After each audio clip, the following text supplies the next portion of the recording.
Последние годы требования к желающим получить водительское удостоверение, автошколам и автолюбителям требования ужесточаются.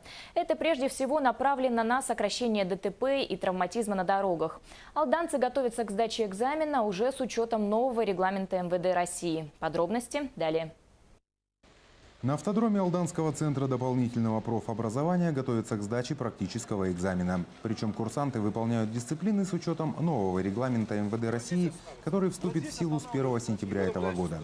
Регламент предусматривает изменения в теоретической и практической части экзаменов. Например, в теории за неправильный ответ необходимо будет ответить на 5 дополнительных вопросов. В практической части изменения коснулись упражнений, которые находятся на автодроме, то есть на закрытой площадке.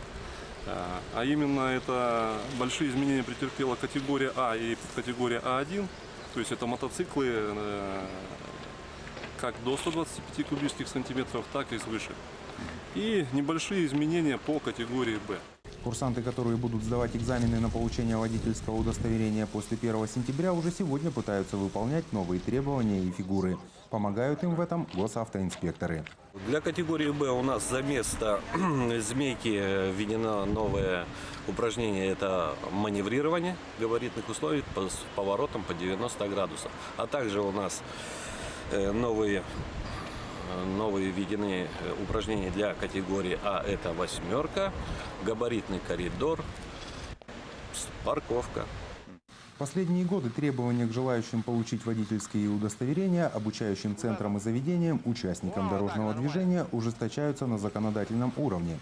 Силы государства направлены на сокращение дорожно-транспортных происшествий и травматизма на дорогах, а также на повышение культуры вождения.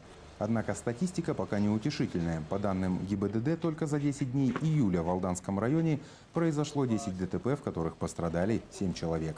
Руслан Павлов, Дмитрий Заливин, НВК «Саха», Алдан.